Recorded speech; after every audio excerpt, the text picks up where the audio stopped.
súbete a caballo sobre ti mismo y sin miedo galopa hacia el horizonte, porque veo que tienes a la poesía agarrada de uno de sus crines.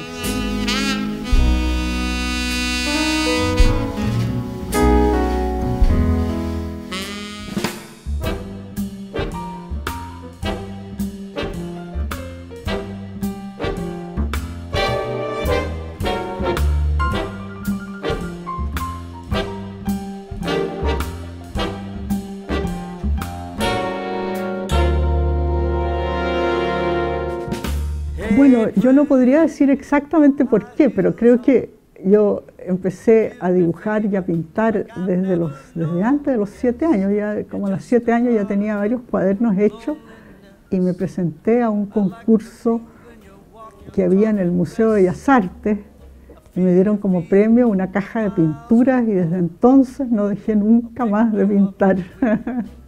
Estaba bien ser musa o ser modelo, o ser cualquier cosa de un pintor, pero ser pintora no era lo que se usaba, estaba como contra la corriente. Además, entrar al Bellas Artes era como un antro de perdición, considerado por la gente muy, qué sé yo, religiosa o que tenían prejuicios contra el Bellas Artes porque pensaban que era una vida licenciosa, que era peligroso. Lo que pasa es que el departamento de arte de la Universidad de Utah era especialmente bueno.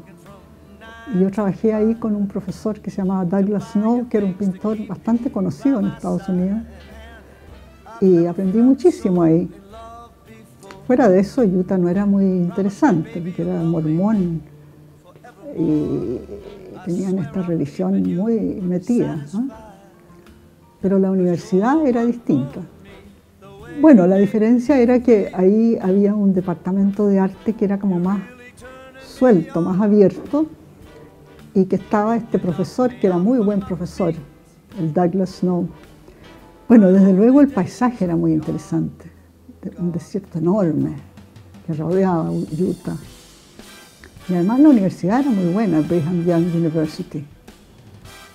Entonces yo estudié ahí y empecé a hacer cosas abstractas. Tenía un sistema muy bueno el Douglas Snow, de partir de lo real y ir llegando a la abstracción, cosa que aquí todavía no se hacía mucho en Chile.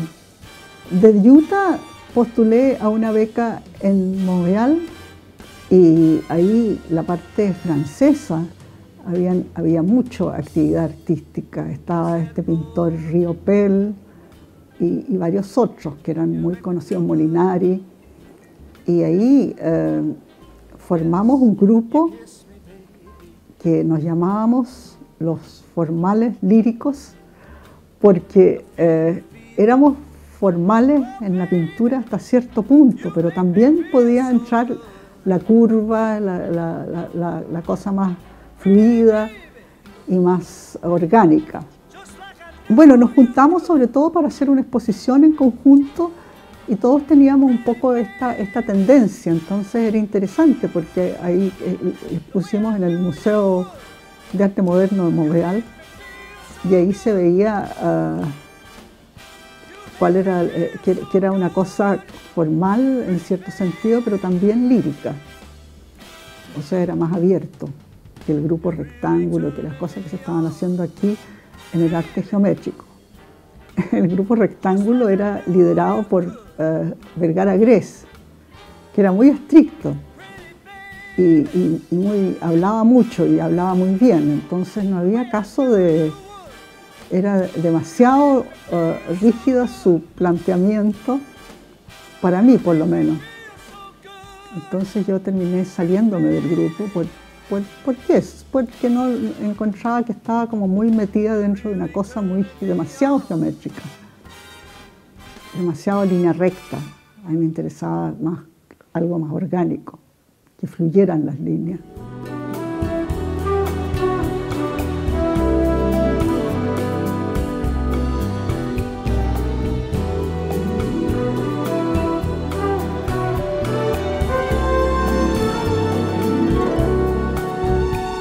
We move like cagey be tigers, we couldn't get closer than this. The way we walk, the way we talk, the way we stalk and kiss. Yo soñaba con un arte integrado a la arquitectura y me inspiraba mucho en las líneas de la cordillera, que entonces se veía mucho, ahora se ve re poco, con el smog se ve poco, pero en esa época se veía bastante, esa línea horizontal que tiene la cordillera. Entonces esa era la idea de hacer grandes murales que abrieran nuevos espacios y que tuvieran que ver, que estuvieran relacionados con la arquitectura del lugar.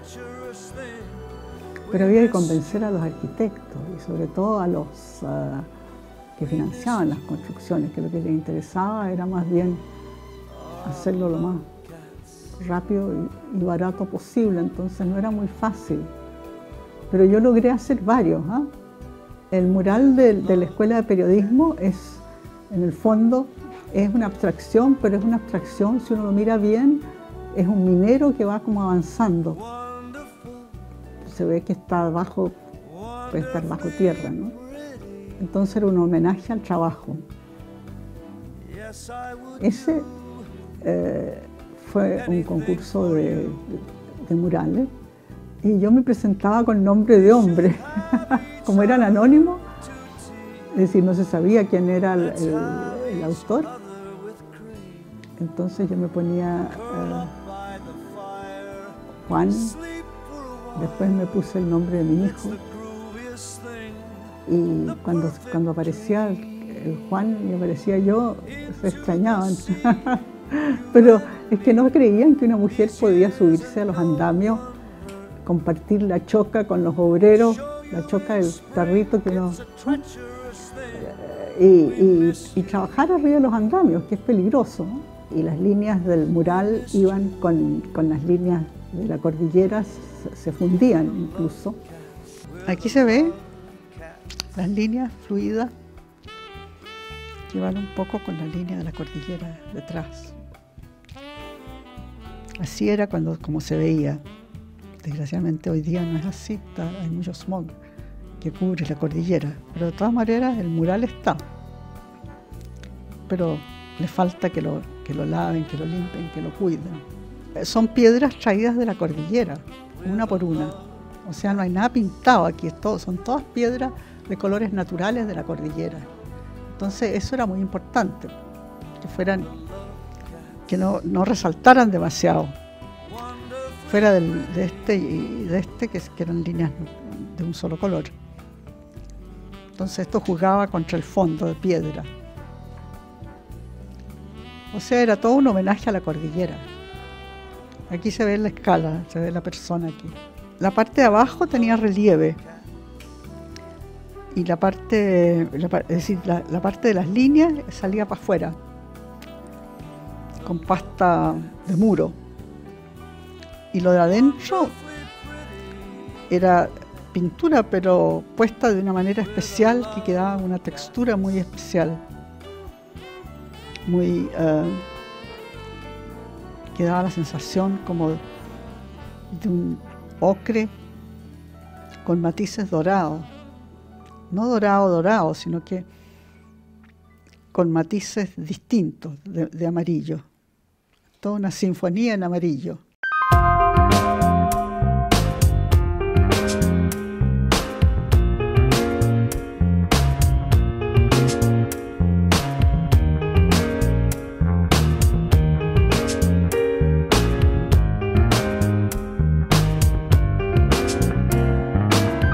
Esto lo hice sola. Me llegué a enfermar después.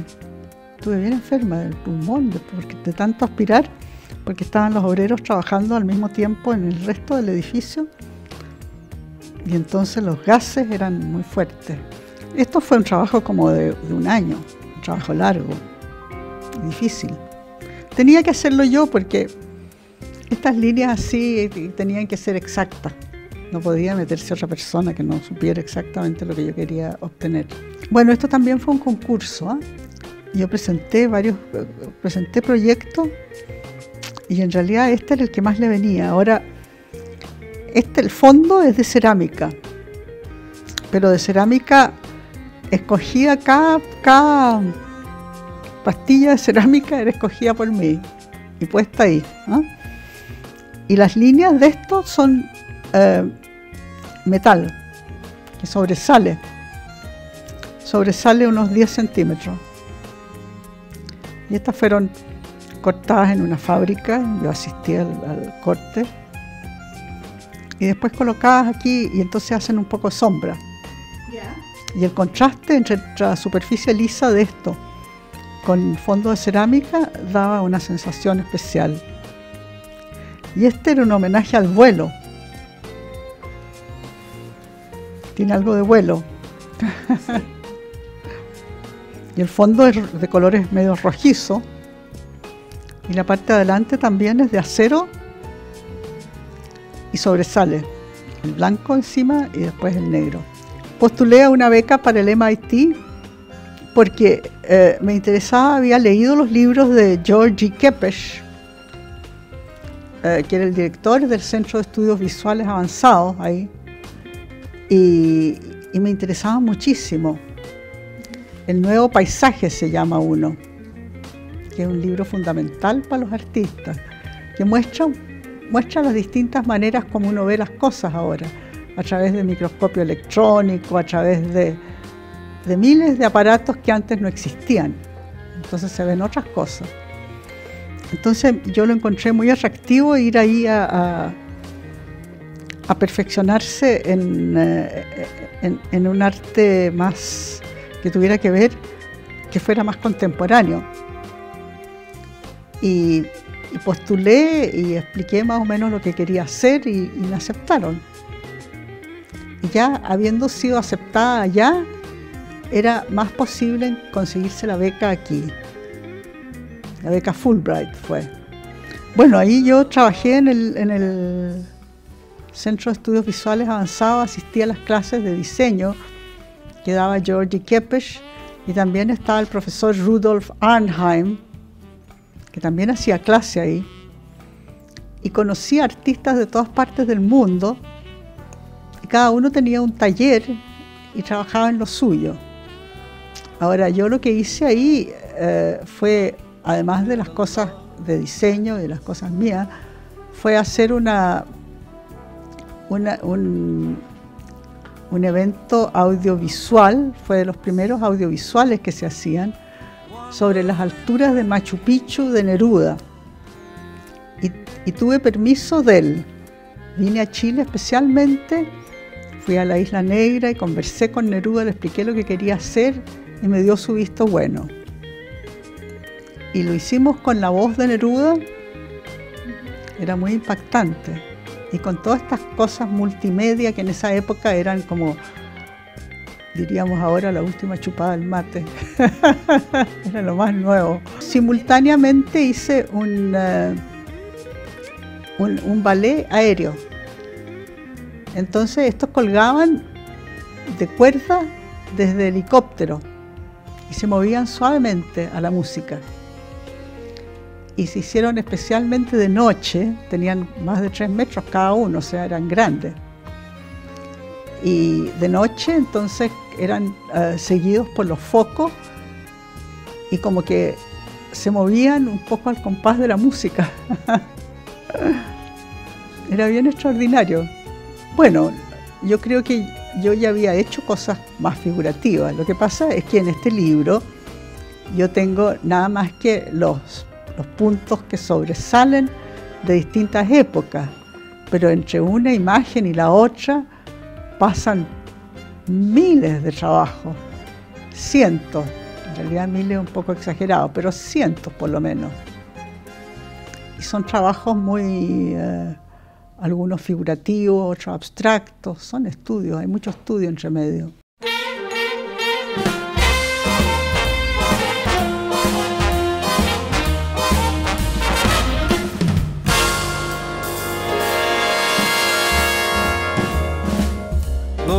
Load up, and bring your friends. It's fun to lose and to pretend. Fue gradual. Bueno, yo había empezado haciendo trabajos figurativos en un principio, pero fue como un deseo, una necesidad de contactarse más con el público. Y me salió como natural. Ya habiendo pasado por la disciplina abstracta, tenía más seguridad en lo que hacía. Bueno, yo creo que las dos cosas se van dando al mismo tiempo, ¿eh? No hay un divorcio entre una y la otra. Pero la cosa más como artesanal, como más material, ofrece otros aspectos que a mí también me interesan. Entonces es más espontánea, diría. Ahí el objeto encontrado tiene mucho que ver, ¿eh? Y es como sin pensar tanto en el resultado, sino que irlo haciendo. Yo creo que fue una cosa bien natural el cambio, porque no fue un cambio definitivo. Yo siempre sigo haciendo, si tuviera que hacer un mural, por ejemplo, lo haría más bien con líneas no totalmente geométricas, pero más bien apoyándose en algunas cosas geométricas con cierto movimiento. Lo que más me gusta a mí es enseñar, así que me gustaría que fuese en alguna universidad o colegio o liceo, en alguna cosa educacional, me gustaría mucho. Porque uno saca a flote lo mejor de cada persona, y lo mejor en todo sentido, digamos, en el sentido artístico, creativo, es la parte que yo manejo. Y he sacado adelante alumnos bien interesantes, que, por ejemplo, nuestro amigo el Gonzalo Sánchez, que está haciendo ahora cosas interesantes con el nombre de Picti, y muchos otros, ¿eh? En fin, hay varios artistas que han salido, y si no artistas, por lo menos conectados con el mundo del arte. Bueno, yo creo que le aporta toda la parte creativa de la persona, le desarrolla la creatividad y la sensibilidad. Son dos cosas importantes para una persona, y además le puede crear una personalidad artística que le sube su autoestima. Yo creo que son cosas importantes para una persona, sobre todo para un joven que se está educando. Pero también se sufre, ¿eh? Es difícil. Es un trabajo, yo diría, muy difícil. Sobre todo aquí en Chile, donde todavía no existe una verdadera educación visual en la gente. Entonces, como hablar un idioma que pocos entienden. Eso. Si se le diera tanta importancia al arte como al fútbol, estaríamos muy bien en arte. La psicología del arte es estudiar las razones por las cuales se han hecho las cosas. Razón es una palabra un poco, bueno, no son las razones, son las motivaciones más bien. Estudiar esa parte, que es muy importante.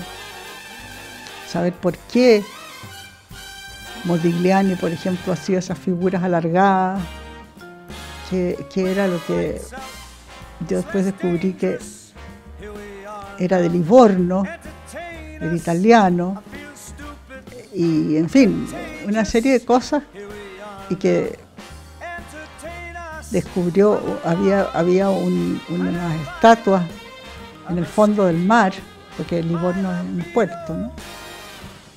Y que esas estatuas eran como de líneas alargadas y que a él le impresionaron mucho, y siguió trabajando esa misma línea. O sea, las razones por las cuales alguien hace lo que hace.